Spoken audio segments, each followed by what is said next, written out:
Hey everybody, Scary here, and I wanted to give you my first impressions of Dying Light. I've been playing this game for probably about 4 hours now. I've been downloading it on Steam. I wanted to get the PS4 version, and to be honest, I'm a little bit disappointed that I didn't. It was my first sort of intention to get this on the PS4 just because I've heard about some FPS issues and stuff like that. I did some research online, and people were saying that the PC had some FPS, some stuttering issues, and other things like that. So let's go into the options menu, and I just want to show you this really quickly. So if we go to video, I've obviously got it on full screen. I've turned the VSync off. For the purposes of this video, and really even just in my regular gameplay when I'm not filming, I'm choosing to leave these all on medium. So the texture quality, which you can't change right now during the gameplay, as well as the resolution, shadow map size, and foliage quality, all at medium. I've turned the draw distance down, or the view distance, although I haven't really seen this make a huge effect. Although, I guess I should say it wasn't a huge effect visually. There wasn't a big difference visually, but there was definitely an improvement in performance. So if you have this cranked up on the PC version or whatever, feel free to bring it down to half or even to a quarter like I've got it, to help alleviate some problems. You might want to also go and check out the NVIDIA page to get the latest WHQL drivers, which are game ready actually for Dying Light. So, and I've done that and improved the gameplay by a few frames. It wasn't a big deal, but it was an improvement. So we'll count that. Ambient inclusion and HBAO Plus have been turned off. During the game, when I play, sometimes I have them on, although in this game, again, the game is very beautiful. It's very, very difficult to actually spot the difference unless you're like near water and stuff like that. But the regular game world actually just looks fantastic, even at these settings. Then we're going to go down to NVIDIA Depth of Field. I've got that turned off as well, just to help make this video as smooth as possible and to get as close to those 60 frames per second as we can. Motion blur I've never been a huge fan of. And anti-aliasing, I've also, I've always liked it to the point where if I can play the game smoothly, I'll have it on. But if it starts to impede the performance of the game, and my system is not too bad. I'm running about an Intel i7 with 12 gigs of RAM and 2 GTX 570s overclocked in SLI. So it's about 3 or 4 years old. But guys, I gotta tell you, the stuff out there is for real. Like, I've tried to run this game on high with all this stuff turned up high. I just can't do it. I'm running at like 10, 15 frames per second. And it's not necessarily the system. I think it's something to do with the game. I think it could be poorly optimized for the PC coming over from the console version. So, yeah, without further ado, let's go ahead. And I'm actually going to skip just to the other side of this door because there's some dialogue that might give away some of the story. So, we'll be right back. Okay, so here we are on the other side of this door. We're outside. As you can see, the game looks absolutely beautiful. The sky texture could probably use a little bit of work. Reminds me of some of that parallax effects from some of the older games of this kind. I don't know why, but Duke Nukem 3D comes to mind, which is obviously not a great comparison, but you guys remember the parallax textures that they use?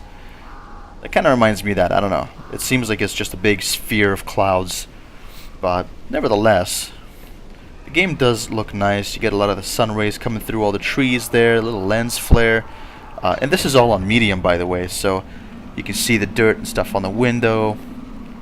It's pretty good attention to detail. I gotta say, guys, the dynamic weather in this game is absolutely beautiful too. Hopefully I'll get a chance to show you.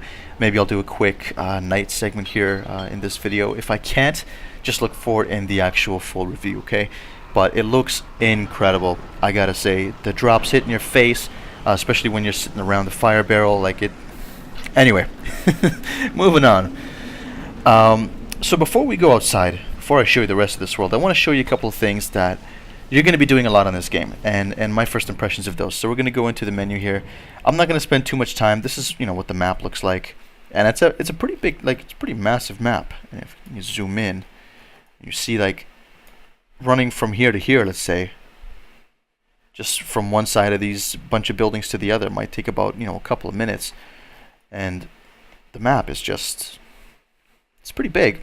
So, and this is what I've discovered playing for about 3 or 4 hours now.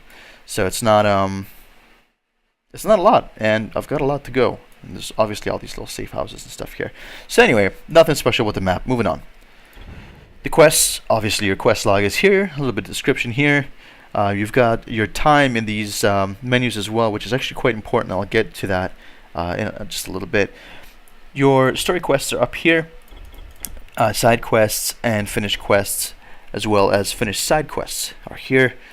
You can track any of them by simply just double clicking. Pretty sure it's X or something like that on the PS4, but on the PC, which is what we're going to focus on, just double click. It'll automatically track that quest for you. Moving on to inventory. Really simple. And I don't know if you guys know, but I'm a simple guy, and I like simple things. And I don't really like stuff to be too cluttered or too all over the place. This is very simple. It's easy to read. It's easy to see. And it actually, like as you can see here, these are valuables. This is stuff that I can't use for any other purpose other than to sell for profit.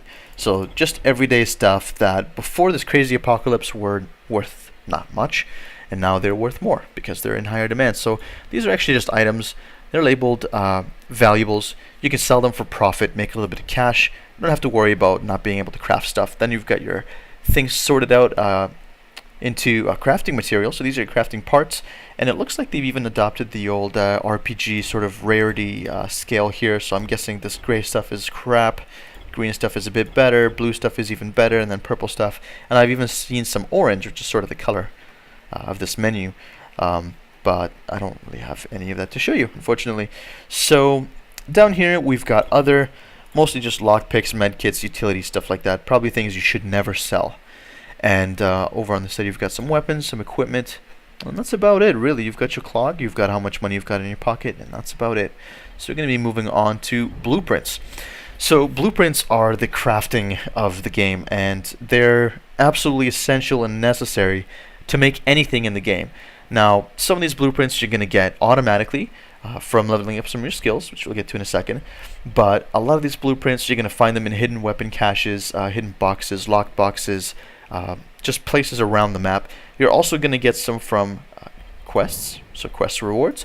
And I believe there are some that are given to you as part of the story as well, but I'm not sure because I haven't gone to that part yet. So you do get some stuff from quests as well as finding it around. And sorry, you do have the option of buying some of these from vendors, although I haven't seen a very large selection. It's been quite vague from the vendors, but I've seen that the quartermasters and the vendors carry more the more I progress in the story, so that could have something to do with it. So moving on to the skills. Your skills are going to be pretty much divvied up into survivor, agility, and power.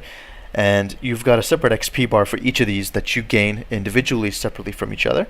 The survivor rank pretty much helps you through your day-to-day life, so being able to carry more stuff, being able to get cheaper prices when you're bartering, excuse me, when you're bartering with shops and quartermasters and stuff like that. You get better at crafting, shield mastery, grappling hook. So just mostly utility. I mean, that's, if I had to rename this, I'd probably just call it utility. It's all out of utility stuff. Which is good, which is what you need. And this you get from helping other people in the world. There are trapped survivors, there's missions, side quests, story quests, different stuff like that you do, and that rewards you experience for survivor rank. Your agility level is, as you can probably guess, climbing. And if you haven't seen the climbing in this game, I'm not going to show off too much of this in this video because it's going to be mostly first impressions, like I said, but just think Dead Island and Mirror's Edge had a baby, and that disgusting baby is this game. So that's pretty much it. It's really cool. It takes a little while to get a hang of, but anyway, that's for a later part of the video. So agility is unlocked automatically. You get automatic experience from the agility tree just by doing your regular stuff. Free running, jumping, climbing, all that kind of stuff. So it lets you pretty much run faster without getting tired as quickly.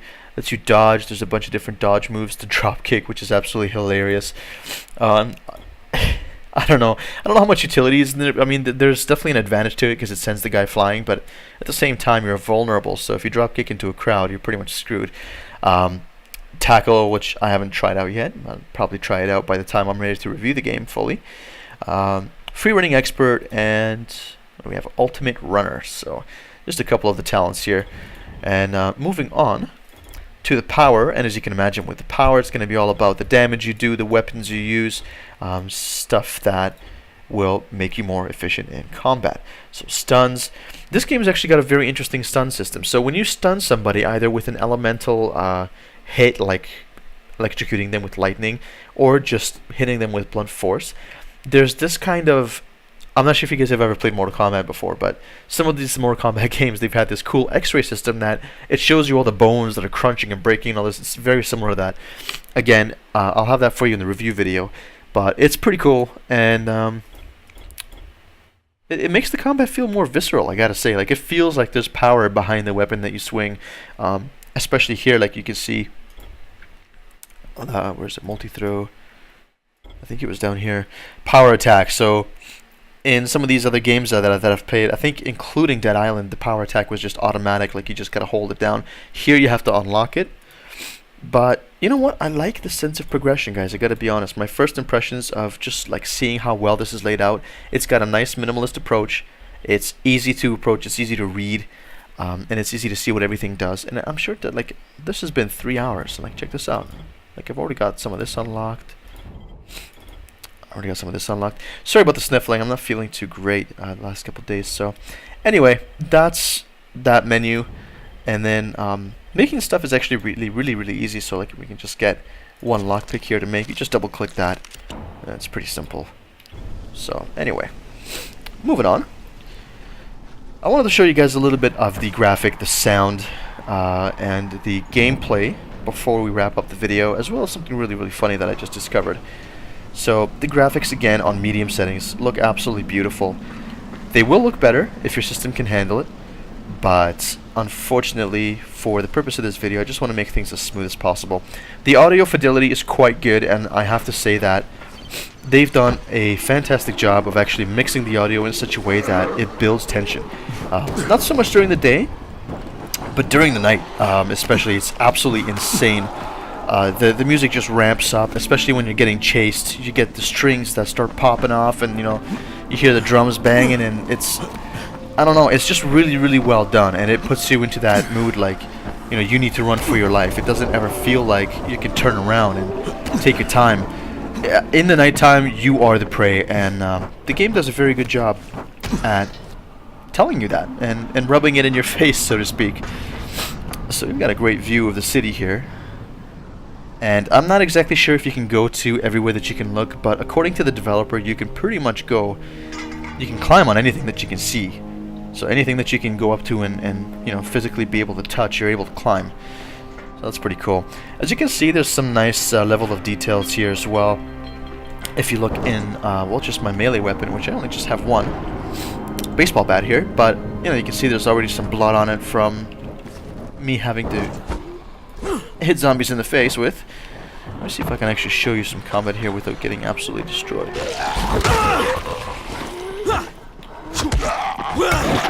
So that's that X-ray I was talking about, and once they're stunned like that, they're much easier to kill. And again, like, the blood on the bat, not a big deal. Oh, and I'm getting and just got killed. Well, that shows you I'm not great at multitasking, but I think there was a spitter around somewhere and I didn't see him. So, yeah, the blood on the bat, not a big deal. Other games have done it, but you see like the blood spurting on your face, just different things like that. When you throw zombies into walls, when you drop kick them, when you put them face first into a spike, like you see them bleeding out. It's actually pretty cool. Like, there's a lot of little details in this game.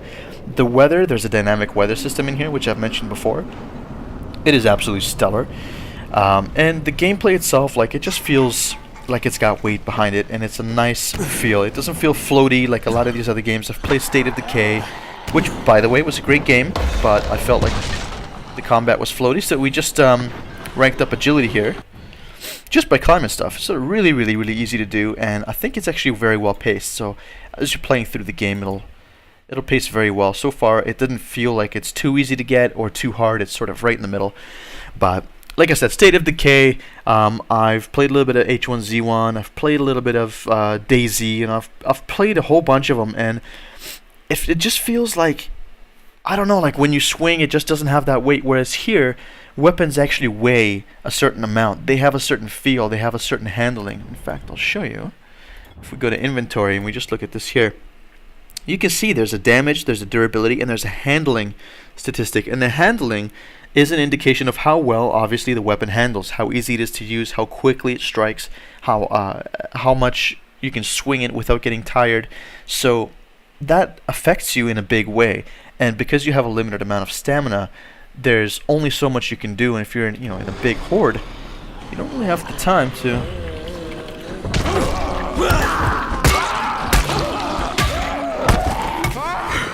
Get away from me! You don't really have the time to sit there and figure out what you want to do, because these guys will surround you. Now we're in a safe zone, so that's good. But these guys will surround you very quickly, even these slow biters. And guys, I gotta say, nighttime is a whole different thing. I'm gonna wait until the full review before I get into that, because it is insane. I'm gonna bring you guys some wicked chase sequences. We're gonna talk about the different nighttime monsters. The regular monsters, the regular zombies here, they actually transform into their, well, their other halves, I guess you could say. They're not exactly better halves, but they do transform, and we get a bunch of new monsters and stuff that come out as well to play during the nighttime. And you are indeed the prey, so you have to be very careful, very quiet. You can't just run around recklessly like this. And suffice it to say, you can't really do it that much during the day. I mean, you have to be very careful where you step. But with that being said, I'm going to wrap up the video right here, guys. I hope you really enjoyed this first look, my first impressions of the game. I hope I've sort of touched on every subject that I could have for a first impressions video. If there's something that I missed, if there's something else that you want to see, please let me know. Speaking of which, like, you can see that bat is starting to splinter quite a bit, which wasn't really the case before. Correct me if I'm wrong, but that looks like it's pretty well splintered. So I don't know what the durability on that is. It's actually almost broken. So here, let's fix it up. Let's see if that makes a difference. Can we do it? No, we can't do it here. I guess I have to step out here without getting myself killed. All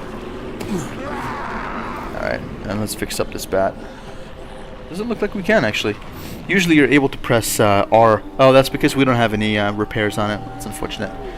Alright, guys. Well, thanks very much for watching. It's been great to make another video. It's been quite a long time. If you follow the blog, and if you do, thanks. If you don't, you really should. It's sspgaming.blogspot.com. I've been writing some articles. I've just been very busy. The wife, the house, work, and all that stuff. But I'll try my best to put up more videos for you guys, because I've seen a lot more subscribers and a lot of interest in my videos, so I really appreciate that, guys. Love you all, and thanks very much for watching. Until next time, stay classy, and we'll see you in the next video. Take it easy. Bye.